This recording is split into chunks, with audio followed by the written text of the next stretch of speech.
ಇತ್ತೀಚೆಗೆ ಹೊರಬಂದಿರುವ SSLC ಮತ್ತು PUC ಫಲಿತಾಂಶ ಪಟ್ಟಿಯಲ್ಲಿ ಕಲಬುರಗಿ ಜಿಲ್ಲೆಯ ಸ್ಥಾನ ಕೊನೆಯ ಸ್ಥಾನದಲ್ಲಿ ಬಂದಿರುವುದರಿಂದ ಶೋಚನೀಯವಾಗಿದೆ. ಈ ಕಳಪೆ ಮಟ್ಟದ ಫಲಿತಾಂಶ ಸುಧಾರಣೆಗೆ ಜಿಲ್ಲಾಡಳಿತ ಮತ್ತು ಸರ್ಕಾರ ಸೂಕ್ತ ಕ್ರಮ ಕೈಗೊಳ್ಳಬೇಕೆಂದು ಜಯ ಕರ್ನಾಟಕ ಜನಪರ ವೇದಿಕೆ ಜಿಲ್ಲಾಧ್ಯಕ್ಷ ಬಸವರಾಜ್ ಎಸ್ ಕೋರಳ್ಳಿ ಅವರು ಒತ್ತಾಯಿಸಿದ್ದಾರೆ. ಕಲಬುರಗಿ ನಡೆದ ಪತ್ರಿಕಾ ಭವನದಲ್ಲಿ ಏರ್ಪಡಿಸಿದ ಸುದ್ದಿಗೋಷ್ಠಿಯಲ್ಲಿ ಮಾತನಾಡಿದ ಅವರು, ಜಿಲ್ಲೆಯಲ್ಲಿ ಗುಣಮಟ್ಟ ಶಿಕ್ಷಣದ ಕೊರತೆಯಿಂದಾಗಿಯೇ ಫಲಿತಾಂಶ ಈ ಮಟ್ಟದಾಗಿದೆ. ವಿದ್ಯಾರ್ಥಿಗಳ ಭವಿಷ್ಯ ನಿರ್ಮಾಣ ಮಾಡುವ ಶಿಕ್ಷಣ ಗುಣಮಟ್ಟದಾಗಿರಬೇಕು.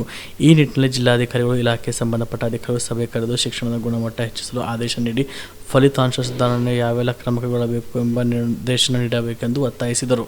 ಮಾನ್ಯ ಜಿಲ್ಲಾಧಿಕಾರಿಗಳು ಕೂಡಲೇ ಒಂದು ಸಭೆ ಕರೆದು ಸಂಬಂಧಪಟ್ಟ ಅಧಿಕಾರಿಗಳನ್ನು ಮತ್ತು ಸಂಬಂಧಪಟ್ಟ ಇಲಾಖೆಯ ಮುಖ್ಯಸ್ಥರನ್ನು ಕೂಡಿಕೊಂಡು ಒಂದು ಸಭೆ ಮಾಡಿ ಈ ಶೈಕ್ಷಣಿಕ ಸ್ಥಿತಿಯನ್ನು ಅವಲೋಕಿಸಿ ಸುಧಾರಣೆ ಮಾಡಲು ಮತ್ತು ಇಲ್ಲಿರ್ತಕ್ಕಂಥ ನ್ಯೂನತೆಗಳ ಬಗ್ಗೆ ಕೂಲಂಕುಷವಾಗಿ ವಿಚಾರಣೆ ಮಾಡಿ ಒಂದು ವಿದ್ಯಾಭ್ಯಾಸದ ಜೊತೆಗೆ ಶೈಕ್ಷಣಿಕ ಗುಣಮಟ್ಟವನ್ನು ಹೆಚ್ಚಿಸಿ ನಮ್ಮ ವಿದ್ಯಾರ್ಥಿಗಳಿಗೆ ಮುಂಬರುವ ದಿನಗಳಲ್ಲಿ ಒಂದು ಒಳ್ಳೆಯ ಭವಿಷ್ಯ ನೀಡಬೇಕಂಥೇಳಿ ತಮ್ಮ ಮುಖಾಂತರ ಒಂದು ಜಿಲ್ಲಾಧಿಕಾರಿಗಳಿಗೆ ಮನವಿ ಮಾಡ್ಕೋತೀನಿ.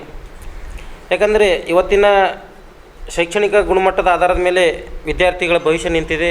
ಅದರ ಜೊತೆಗೆ ಅವರ ಆರ್ಥಿಕ ಪರಿಸ್ಥಿತಿಗಳು ಮತ್ತು ಸಾಮಾಜಿಕ ಸ್ಥಿತಿಗತಿಗಳು ಒಂದು ಶೈಕ್ಷಣಿಕ ಗುಣಮಟ್ಟದ ಆಧಾರದ ಮೇಲೆ ಅವಲಂಬಿತವಾಗಿದ್ದು ಇವತ್ತಿನ ದಿನ ಎಲ್ರಿಗೂ ಗೊತ್ತಿರತಕ್ಕಂಥ ವಿಷಯ.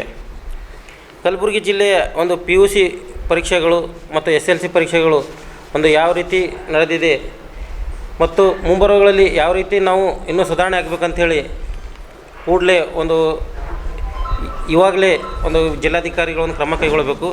ಯಾಕಂದರೆ SSLC ವಿದ್ಯಾರ್ಥಿಗಳಿಗೆ ಸುಮಾರು 8ರಿಂದ 10 ಸರಣಿ ಪರೀಕ್ಷೆಗಳನ್ನು ತೆಗೆದುಕೊಂಡಿರ್ತಕ್ಕಂಥ ಒಂದು ಪ್ರೌಢಶಾಲೆಯಲ್ಲಿ ಪ್ರತಿ ಪರೀಕ್ಷೆಯಲ್ಲಿ ಕೂಡ ವಿದ್ಯಾರ್ಥಿಗಳು ಪಾಸಾಗಿದ್ದಾರೆ.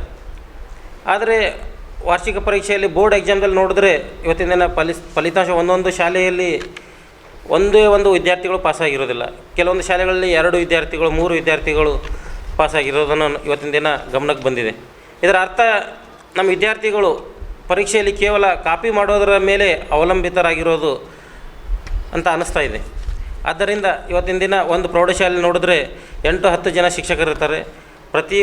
ಪ್ರತಿ ತಿಂಗಳು ಅವರಿಗೆ 8ರಿಂದ 10 ಲಕ್ಷ ಅವರು ಸಂಬಳ ಆಗುತ್ತೆ. ಒಂದು ವರ್ಷಕ್ಕೆ ನೋಡಿದ್ರೆ 1 ಕೋಟಿಗಿಂತ ಹೆಚ್ಚಿಗೆ ಆಗುತ್ತೆ. ಆದರೆ ಮಕ್ಕಳು ಒಂದೇ ಒಂದು ವಿದ್ಯಾರ್ಥಿಗಳನ್ನು ಪಾಸ್ ಮಾಡದೇ ಇರೋದು ಇವತ್ತಿನ ದಿನ ನಮಗೆ ದುಃಖ ಸಂಗತಿ. ನಾವು ಪತ್ರಿಕಾಗೋಷ್ಠಿ ಮಾಡೋದು ಯಾರ ವಿರುದ್ಧವಲ್ಲ, ಒಂದು ನಮ್ಮ ವ್ಯವಸ್ಥೆ ಒಂದು ಸುಧಾರಣೆ ಮಾಡ್ಬೇಕಂಥೇಳಿ ಈ ಪತ್ರಿಕಾಗೋಷ್ಠಿ ಮುಖಾಂತರ ಕೇಳ್ಕೊಳ್ತೀವಿ. ಮತ್ತು ಮುಖ್ಯವಾಗಿ ನಮ್ಮ ಜಿಲ್ಲೆಯಲ್ಲಿ ಒಂದು ಪ್ರಾಥಮಿಕ ಶಿಕ್ಷಣ ವ್ಯವಸ್ಥೆಯನ್ನು ಕೂಡಲೇ ಬದಲಾವಣೆ ಮಾಡಬೇಕು. ಅದರ ಜೊತೆಗೆ ಶಿಕ್ಷಕರ ಮೇಲೆ ಏನು ಹೊರೆಯಾಗಿದೆ, ಬೇರೆ ಬೇರೆ ಕೆಲಸಗಳು, ಬೇರೆ ಬೇರೆ ರೀತಿಯಿಂದ ಒಂದು ದಾಖಲೆಗಳನ್ನು ಅವರಿಂದ ಮಾಡಿಸ್ತಕ್ಕಂಥ ಕೆಲಸದಿಂದ ಅವರು ಪಾಠ ಬೋಧನೆ ಮಾಡಲಿ ಒಂದು ಕಡಿಮೆ ಸಮಯ ನೀಡ್ತಾ ಇದ್ದಾರೆ.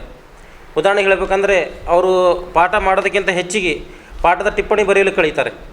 ಅನೇಕ ಶಾಲೆಗಳಲ್ಲಿ ಕೇವಲ ಒಂದು 3-4 ಶಿಕ್ಷಕರಿದ್ದಾರೆ. ಕೆಲವೊಂದು ಶಾಲೆಗಳಲ್ಲಂತೂ ಒಬ್ಬರೇ ಶಿಕ್ಷಕರಿದ್ದಾರೆ, 2 ಶಿಕ್ಷಕರಿದ್ದಾರೆ.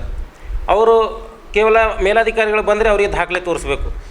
ಅವ್ರ ಮಕ್ಕಳ ಒಂದು ಪಾಠ ಬೋಧನೆ ಮಾಡೋದಕ್ಕಿಂತ ಹೆಚ್ಚಿಗೆ ಇವತ್ತಿನ ದಿನ ಅವ್ರ ದಾಖಲೆಗಳನ್ನು ಮೇಂಟೈನ್ ಮಾಡೋದರಲ್ಲಿ ಕಾಲಹರಣ ಮಾಡ್ತಾಯಿದ್ದಾರೆ. ಆದ್ದರಿಂದ ಕೂಡಲೇ ಮೇಲಾಧಿಕಾರಿಗಳಾಗಲಿ ಅಥವಾ ಇನ್ನಿತ ಸಂಬಂಧಪಟ್ಟ ನಮ್ಮ ಜಿಲ್ಲಾ ಪಂಚಾಯತ್ ಕಚೇರಿಯ ಮುಖ್ಯ ಕಾರ್ಯನಿರ್ವಾಹಕ ಅಧಿಕಾರಿಗಳಾಗಲಿ ಯಾವುದೇ ಶಾಲೆಗಳಿಗೆ ಒಂದು ಭೇಟಿ ನೀಡಿದಾಗ ಅವ್ರ ದಾಖಲೆಗಳ ಬದಲಾಗಿ ಮಕ್ಕಳ ಒಂದು ಶಿಕ್ಷಣ ಗುಣಮಟ್ಟವನ್ನು ಪರೀಕ್ಷೆ ಮಾಡೋದರಲ್ಲಿ ಆ ಸಮಯ ಕಳೆದರೆ ಮುಂಬರುವ ದಿನಗಳಲ್ಲಿ ಶಿಕ್ಷಕರು ತಮ್ಮ star care multi speciality trauma emergency 24x7 ತುರ್ತು ಚಿಕಿತ್ಸಾ ಸೌಲಭ್ಯವುಳ್ಳ ಆಸ್ಪತ್ರೆ. ಕಲಬುರಗಿ ಜಿಲ್ಲೆಯ ಖ್ಯಾತ ಅನುಭವಿ ವೈದ್ಯ ಡಾಕ್ಟರ್ ಪ್ರಶಾಂತ್ ಮಾಲಿ ಅವರ ನೇತೃತ್ವದಲ್ಲಿ ಅನುಭವಿ ವೈದ್ಯರ ತಂಡದೊಂದಿಗೆ orthopaedic, neuro surgery, general surgery, general medicine, urology, gastro surgery, paediatric, obstetric, gynaecology, cardiology, neurology ಸೇರಿದಂತೆ OPD, IPD, ICU, NICU, ultrasound, 2D echo, laboratory, major OT ಸೌಲಭ್ಯಗಳೊಂದಿಗೆ ಎಲ್ಲ ರೋಗಕ್ಕೂ ಒಂದೇ ಸೂರಿನಡಿ ರಿಯಾಯಿತಿ ದರದಲ್ಲಿ ಸ್ಟಾರ್ ಕೇರ್ ಆಸ್ಪತ್ರೆಯಲ್ಲಿ ದಿನದ 24 ಗಂಟೆ ಎಮರ್ಜೆನ್ಸಿ ಚಿಕಿತ್ಸೆ ನೀಡಲಾಗುವುದು. ಹೆಚ್ಚಿನ ಮಾಹಿತಿಗಾಗಿ ಸಂಪರ್ಕಿಸಿ ಸ್ಟಾರ್ ಕೇರ್ ಮಲ್ಟಿ ಸ್ಪೆಷಾಲಿಟಿ ಆಸ್ಪತ್ರೆ, ಸ್ವಾಭಿಮಾನಿ ಸ್ವದೇಶಿ ಕೇಂದ್ರದ ಮುಂಭಾಗ, ಗುಬ್ಬಿ ಕಾಲನಿ, ಕಲಬುರಗಿ. ಮೊಬೈಲ್ ನಂಬರ್ 9066906614 ಅಥವಾ 8472 360239.